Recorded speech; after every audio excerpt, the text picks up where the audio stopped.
Halo teman-teman, perkenalkan nama saya Muhammad Irfan Roja, selaku asisten lab dari program studi teknik informatika Universitas Pamulang. Yang dimana pada kesempatan kali ini, saya akan menjelaskan salah satu materi yang terdapat pada mata kuliah Praktikum Algoritma dan Pemrograman, atau lebih tepatnya pada pertemuan ke-11. Sebelum masuk ke pertemuan 11, saya akan melakukan sedikit review mengenai pertemuan sebelumnya, yang dimana pada pertemuan sebelumnya telah kita bahas mengenai materi pointer. Pointer sendiri secara definisi adalah variabel yang berisi alamat memori sebagai penilaiannya. Berbeda dengan variabel biasa yang berisi nilai tertentu. Dengan kata lain, pointer berisi alamat dan variabel yang mempunyai nilai tertentu. Untuk penjelasan lebih detailnya, kalian bisa klik link yang ada di deskripsi video ini, atau kalian bisa klik yang ada di pojok kanan atas video ini. Oke, sekarang kita langsung masuk ke pertemuan 11, yang dimana pada pertemuan 11 ini kita akan membahas mengenai materi structure. Apa itu structure? Kalian langsung bisa simak video materinya. Oke teman-teman, kita masuk ke pembahasan materinya. Jadi menjawab pertanyaan tadi, apa itu structure? Structure adalah sekumpulan variabel yang masing-masing tipe datanya berbeda dan dikelompokkan ke dalam satu nama. Dan juga menurut Pascal, structure juga dikenal sebagai record. Lalu structure membantu data-data yang rumit, khususnya dalam program yang besar. Karena structure membiarkan sekelompok variabel diperlakukan sebagai satu unit. Structure ini sering digunakan untuk mendefinisikan suatu record data yang disimpan di dalam file. Structure termasuk dalam tipe data yang dibangkitkan atau biasa disebut derived data type yang disusun menggunakan objek dengan tipe yang lain. Kalian bisa perhatikan definisi berikut ini, di mana pada deklarasi struct-nya terdapat struct, lalu ada identitas atau nama struct itu sendiri yang diberi nama MHS, dan di dalamnya terdapat tipe data serta elemen data atau field pada struct tersebut. Dan pada struct ini juga menggunakan pointer dengan operator reference yang ditandai dengan tanda bintang. Selanjutnya, struktur dan fungsi. Operasi yang sering diterapkan pada struktur adalah proses menyalin atau menunjukkan struktur sebagai unit, menggunakan alamatnya dan mengakses anggotanya. Copy dan assignment mencakup memberi argumen ke fungsi dan menghasilkan nilai dari fungsinya juga. Struktur bisa diletakkan di awal oleh daftar value konstanta dan otomatis juga bisa ditempatkan di awal oleh operasi assignment. Sebuah struktur otomatis mungkin juga diletakkan di depan oleh tugas atau oleh panggilan fungsi yang menghasilkan struktur jenis yang tepat. Untuk menghubungkan nama struktur dan nama anggota digunakan simbol koma. Lanjut pada array dalam struktur. Array di sini fungsinya sangat penting untuk menyimpan nama dan bilangan bulat yang akan digunakan dalam proses perhitungan. Lalu, supaya lebih memahami tentang pendefinisian dan penggunaan array dalam struktur, kalian bisa perhatikan permasalahan berikut ini, di mana diminta membuat algoritma dan program untuk menampilkan judul film dengan batas karakter yang dimasukkan adalah 50, di mana judul film ini disimpan dalam array dan didefinisikan dalam struktur. Algoritma dari permasalahannya adalah sebagai berikut. 1. Tentukan fungsi yang menampung judul film, di mana judul film tersebut ditampung dalam array. 2. Masukkan judul film. Yang ketiga, masukkan tahun film. Keempat, tampilkan film sesuai dengan yang diinputkan yang sesuai dengan fungsi pada langkah 1. Dan yang kelima, selesai. Selanjutnya, pointer dalam structure. Misalkan sebuah pointer yaitu PT pelajar yang menunjukkan kepada sebuah data yang mempunyai struktur pelajar. Seperti berikut ini, di mana di sini terdapat structure pelajar dan diikuti pointer dengan operator reference yaitu bintang PT pelajar.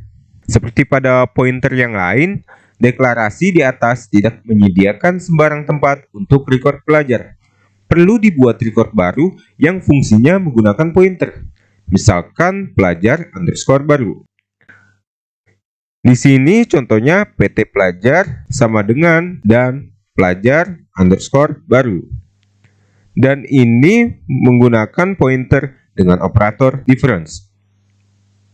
Dengan kondisi tersebut, pointer PT Pelajar digunakan untuk mengganti tempat alamat pelajar baru dan pointer PT Pelajar ini ditunjukkan dengan menggunakan simbol seperti ini.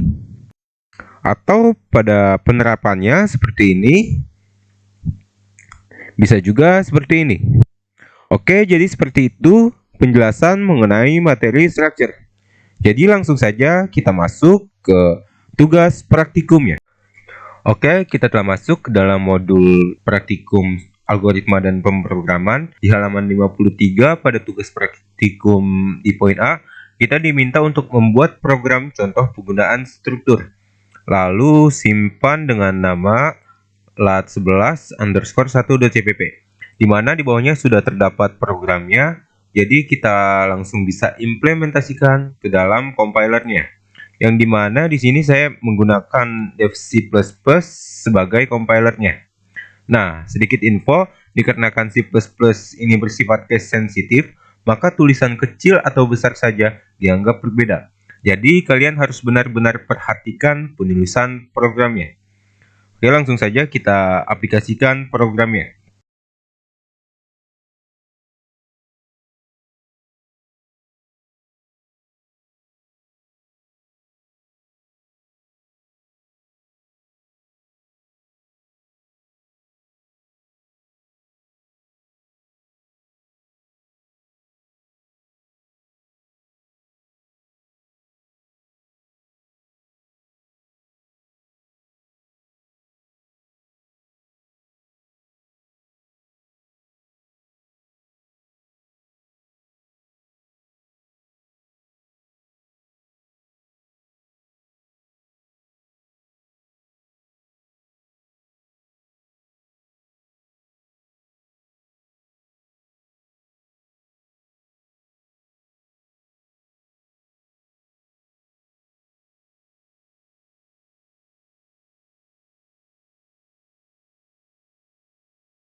Oke, jadi programnya sudah diaplikasikan pada dev C++, jadi kita langsung bisa mencoba untuk mengcompile antrean programnya. Kita masukkan nama lat11_1.cpp dengan ekstensi .cpp sesuai dengan ketentuan pada modul. Lalu simpan. Nah, jika terjadi error iostream no such file or directory, kita hapus .h-nya. Selanjutnya kita coba lagi. Nah, jika terjadi error seperti ini, kita masukkan using namespace std titik koma. Jadi using namespace std ini adalah sebuah instruksi terhadap compiler untuk menggunakan semua fungsi yang dideklarasikan. Jadi langsung kita compile and run lagi. Selanjutnya kita coba untuk menginputkan sebuah karakter.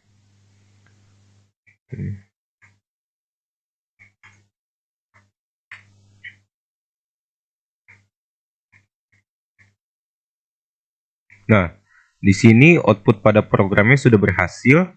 Jadi selanjutnya kita langsung bisa masuk ke poin B, di mana pada poin B kita diminta untuk membuat program contoh penggunaan struktur. Lalu simpan dengan nama lat11_2.cpp. Jadi langsung saja kita implementasikan programnya ke dalam C++.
Oke, jadi programnya sudah terimplementasi di Dev C++ atau compilernya.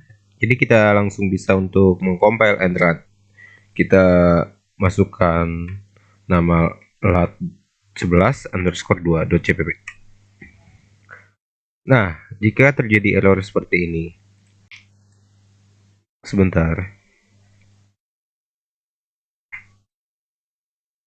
Kita masukkan, tambahkan const di sini, konstanta, lalu kita coba compile and run lagi.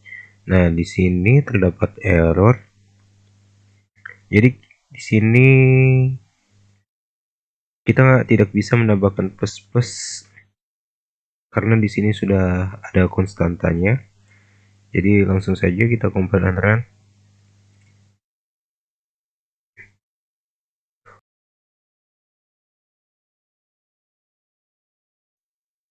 Nah, jadi di sini masih terdapat kesalahan ya.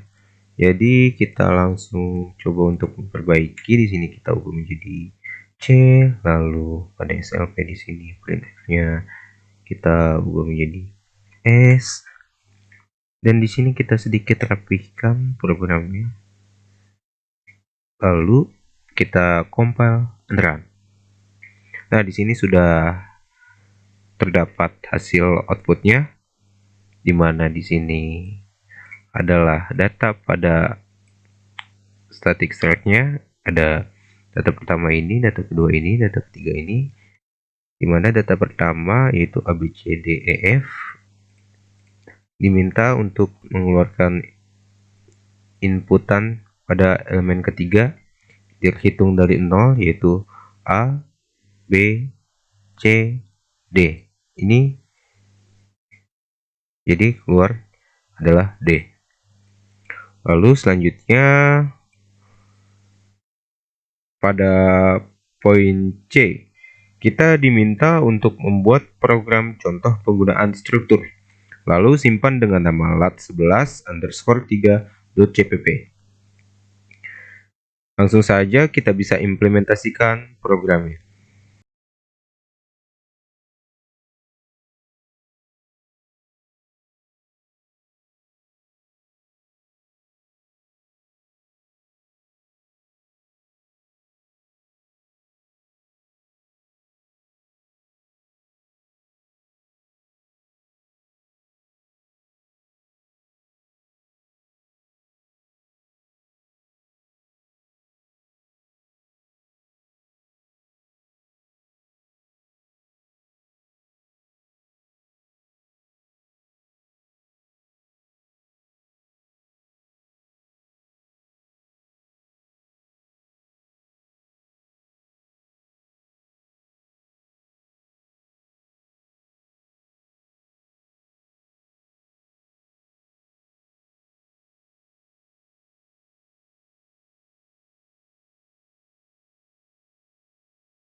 Nah, jadi programnya sudah terimplementasi. Jadi langsung saja kita bisa untuk mengcompile and run. Lalu masukkan nama lat11_3. Lalu simpan. Di sini terdapat error yostream.h, no such file or directory. Kita hapus .h-nya. Lalu kita coba untuk compile and run lagi. Di sini juga terdapat error. Kita hapus .h-nya juga. Nah, jika terjadi error seperti ini lagi, jangan lupa kita masukkan using namespace std. lalu titik koma. Lanjutkan, kita mau compile and run. Nah, di sini terdapat kesalahan, seharusnya kita menggunakan titik koma pada perulangan for-nya dan kita compile and run. Jadi di sini outputnya sudah keluar, kita bisa masukkan karakter sesuai keinginan kita.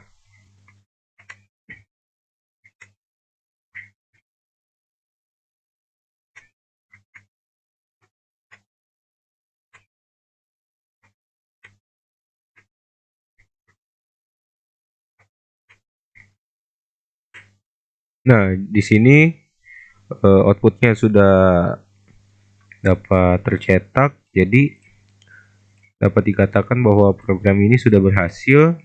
Selanjutnya kita masuk ke modul lagi, di mana pada poin D diminta untuk membuat program untuk mencatat data siswa suatu sekolah yang terdiri dari field nama, alamat, telepon, dan jenis kelamin.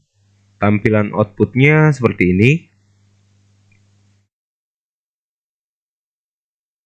Lalu simpan dengan nama lat11_4.cpp. Jadi kalian langsung bisa membuat programnya, tentunya dengan sesuai ketentuan yang ada. Oke, jadi seperti itu penjelasan mengenai materi ini. Jika kalian masih belum paham, kalian bisa mengulang-ulang video ini atau kalian bisa bertanya secara langsung kepada dosen pengampu kalian masing-masing. Terima kasih telah menonton video ini. Semoga bermanfaat. Sampai jumpa di video-video materi berikutnya.